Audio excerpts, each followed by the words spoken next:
Well, I went to the USIS and saw Martha Graham's film, A Dancer's World, and I was amazed by this little lady. But in the film, my perception of her was that she was very tall. They shot down up. Right. And I looked and I saw this person, and I just imagine. And then I showed the technique. And then there was Mary Hinkson with two little Ludius Maximus just stuck on the back of her rear. And I said, look at that. And then there was Matt Teague. Right. Oh, Matt Turney. Tony. Yeah, and I saw her and I said, oh my goodness. But then I looked beyond that, and I didn't see the flesh on the people.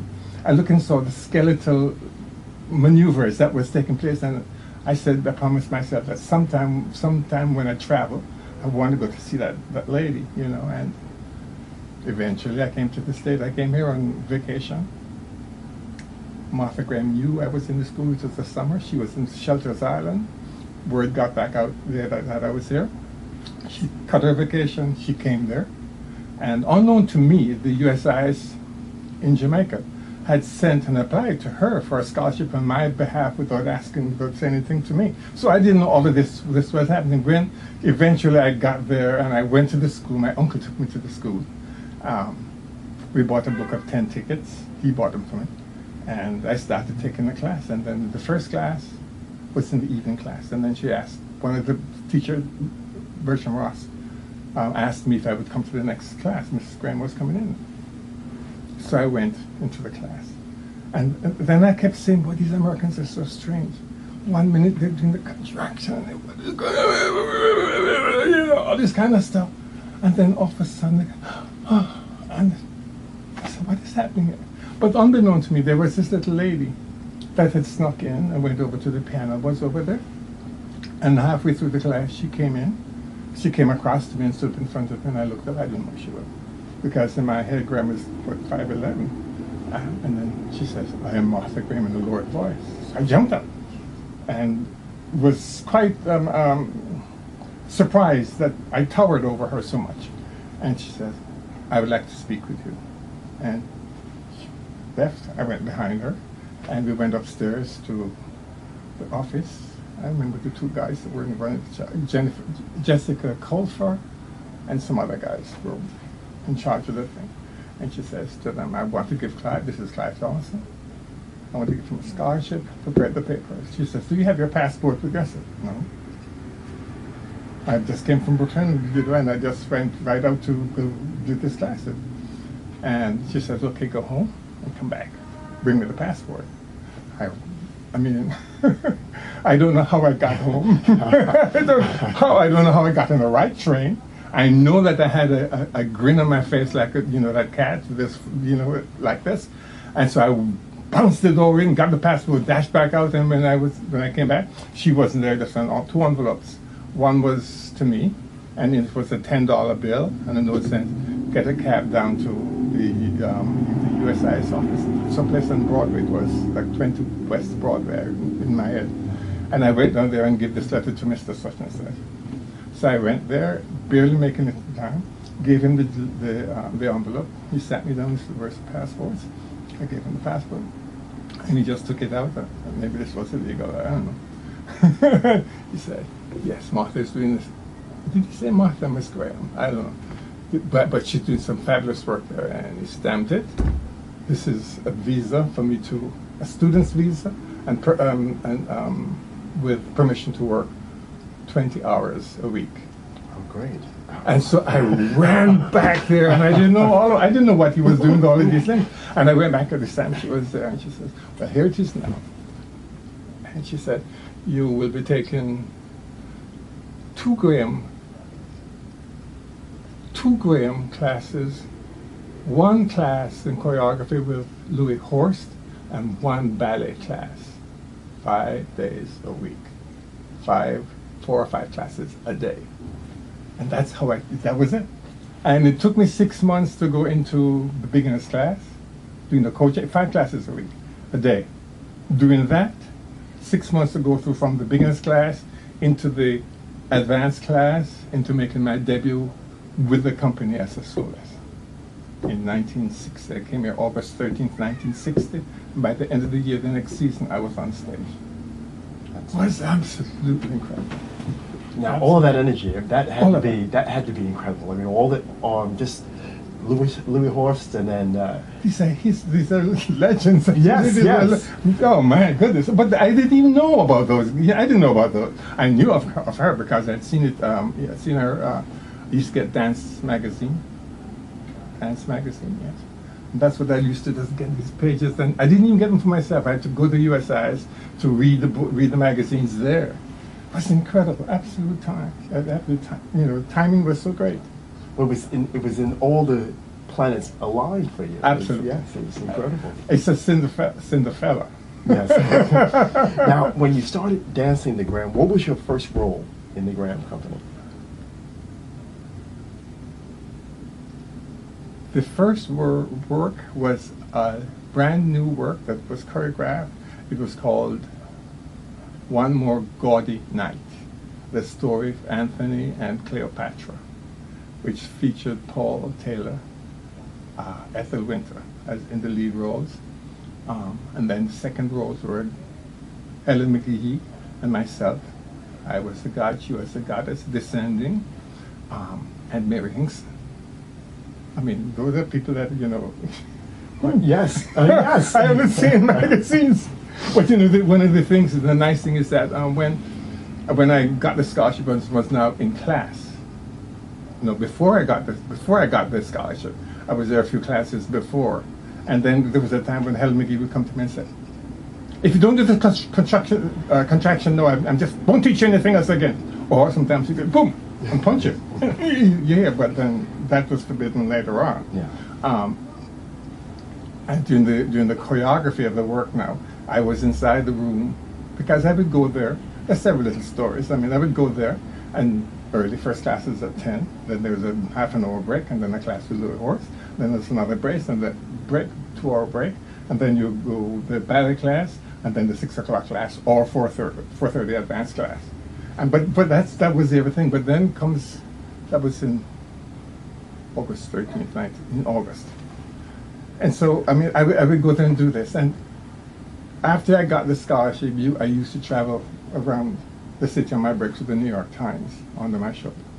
And when fatigue, the first couple of months of that, and I just spread out the Times on the sidewalk and sleep. Can you imagine? Sleeping like a hobo on the street. And I would do that, and I would get up in time to my next class. And then it came to winter. I'm now in rehearsals, and there was a theater around on 3rd Avenue. I don't think it exists anymore. And because in that era, they used to be ushers that would pay your money, and they will usher you to the seat. Mm-hmm. And they had little white gloves, and they used, it seems to me then, I mean now, senior citizens, that were senior citizens' jobs. And they were these two beautiful white-haired ladies, and I would tell them that I'm a student and I need to rest. And she says, okay, then you don't have to pay. And I would come every day, 5-6 days a week, and they bring me cider, and I sit down, and then I fall asleep, and I get a tap, time for class. So you never saw the picture? No. I get out of the cold when it was winter. Yeah, it was really. I mean, several things like this along the way. That's that's so wonderful. When you think about when you're young and you have all of that, not like energy, but then all of that courage. I mean, and then how things the doors just opened for you, and this happened and that. It's amazing. You asked me about the first dance. The critics didn't like One More Gaudy Night, except Peter Martin, John Martin, Peter Martin. John Martin. Yes. I think it was John Martin that. I don't remember. I'm not quite sure who the critic was, and then it made its premiere, and I was understudying Dan Wagner in Alcestis. I mean, this was. I mean, now you look back at it, it's amazing to just come in here, get in all of this, and this is happening now, and then So I did my One More Gaudy Night. He said the best thing in One More Gaudy Night, after criticizing Helen and Paul, was the debut of the young Jamaican Clive Thompson. And the only photograph anybody had of me was that which was in my passport. So that's what was in the Times. I am sure I still have it. Was it a good picture? I'm sure. Yeah, yeah, my passport picture. It wasn't a dance photograph, but just, you know. Yeah, and then from there on, it was, yeah. So when you made that transition from Graham to Ailey, so you had to know Dudley Williams. We met Dudley, yes, Dudley, of course. In the Graham company. In the Graham, yes. Dudley and I came in at probably about the same time. Or he was there a little bit before me. I don't know. Maybe he was there a little bit before me. Like a season before me. Yeah, Dudley. Dudley is my good friend. We did, yes, because he was in that work, but it didn't. It featured, like I told you, that's who the stars were of this work. And there was also another young Jamaican in there, also Eddie Thomas, who was a drummer, and he opened the scene. He walked across the curtain, opened, and Eddie walked across, beating the drums, as if summoning the spirits, the god, and do dance. And it started with Helen McGee and myself on the stage. Some nice memories of Helen standing on my shoulder with 2 sticks inside of here. And she descends by walking down. But when it got to be on the stage, it was fine, and the rehearsal was a whole different kettle of fish. She came the first time. She was. Let me go back a little bit. When she started to choreograph the work, I was in the studio too. I don't know if you know that's the studio. One on the still there? I think they're still. I don't know that they're still there. They were there for a while, but I think they've moved someplace. Because now they're on like 61st or 62nd Street? We have always been on 63rd. Okay, 63rd Street. Right, 316 East 63rd Street. Right, exactly. I don't know if the company is still... Yeah, it's still there. It's still there in the basement now. We had the whole entire building first. Yeah. Anyway, so when she started choreographing this, and there's always in the studio one, there's a big red cloth. That Graham company is inside. Just don't even whisper outside. It was so hallowed grounds that, the studio. And I would be there in the class teaching. My teachers were Helen McGee, Paul Taylor, all the, Bert, all of them. And I was a favorite student because, I got a scholarship, but I was just a scholarship student to some of them. And she came out. She would reside there for a long time, and it's quiet. And then she'd come in and she'd bang the doors, and she'd walk through the kitchen and go to her place. And then she's quiet. And one time, she comes in into the studio to get a break from that intensive process. There's a Cuban woman who did the Ursula Reed, who did all the wardrobe, the case, and all of those stuff. And I would go in that room and I would sit down because she was from Trinidad and I was from Jamaica, so we would talk and she would be reminiscing and I'm telling her Jamaican stories, so we're having a great time. Martha came and she said, "Oh, Clive, just the person I want to see." And I said, "Yeah." And Ursula would go, she said, "No, this is your moment." So I went in with her and she said, "Everybody, this is Clive." And I said, nothing. And then we went upstairs and she called Boris and went to the very floor. And she played, she said, "This is the idea." And she tells me this is the idea. Fine. Didn't mean it was all Greek. Literally, figuratively speaking. So anyway, Boris started playing and she says, "Clive, I want you to do something to this music." He played. And I said, "This is my moment." And I danced. And I just went on. As long as he played, I was dancing. And the good thing is that I was blessed with the memory for movement. Hold on 1 second. Carmina Burana. Yes. Now, I saw you dance that with Judith Jameson, Christopher Ponte, Enid Britton. Exactly.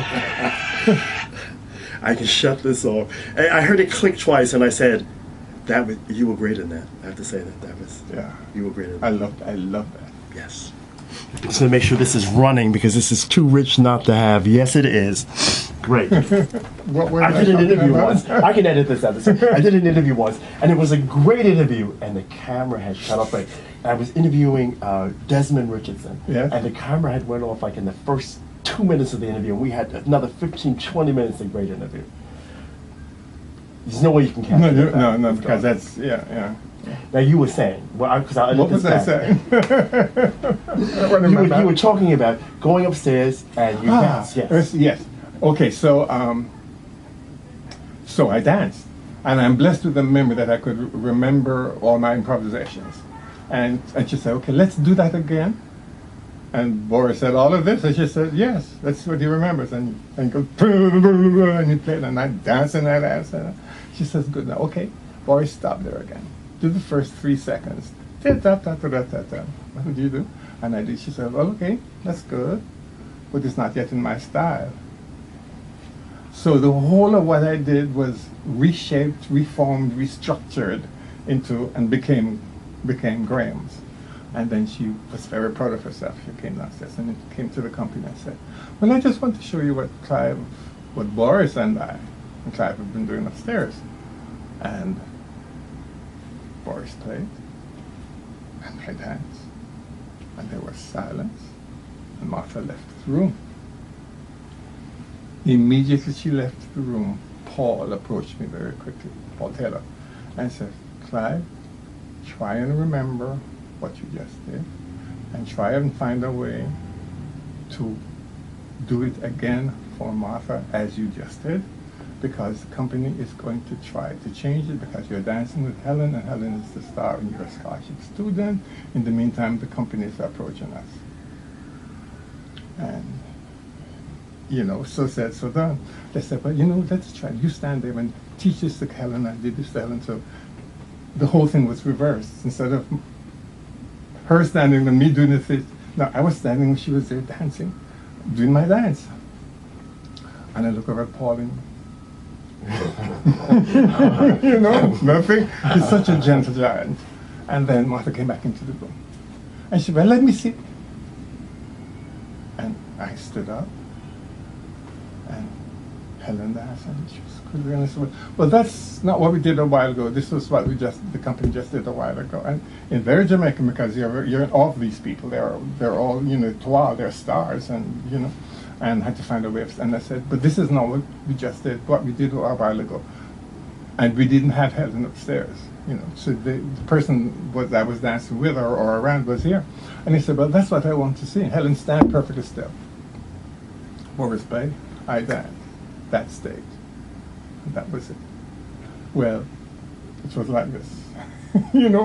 Thereafter, when I had classes, oh man, some people were very happy for me, and others not quite so happy. And then I remember one time when it starts now with Helen coming down in rehearsals now, because she descends and stands, and I do the dance. And she came down, and it felt as if I never forget, I had on a tan tights, and she walked on my thighs. And when I looked down, I saw blood oozing out, and I said, and I looked and I said, "Oh, I'm bleeding." So wait, I think I got to change. It's just a toenail that had gotten in and done a scratch. Yeah. But that taught me to, be very careful and watch out. It's the glass of your point shoes kind of thing. Yes. But that was one more lovely night. I mean, it's really lovely. Lovely. The history has been, and then also now during the course of this now, I made my debut, and I would do my dance because it had opened, or was the second. It was the opening, first dance, and there was an intermission. So I would hurriedly get dressed, change, and come out in the front now to look at the exercises because I have to understudy Dan Wagner, and I ran outside and I went there. And I'm wide-eyed looking at this man, so really magical. And then there was another intermission, and then there was this big guy, I didn't know him, Alvin Ailey. He said, "I'm Alvin Ailey." I said, "Yeah."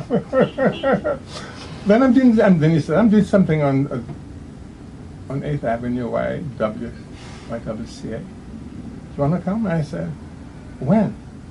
He said, "Like 2 days' time after the season, if in the area, just drop by." And I said, "Okay, no problem." And then something.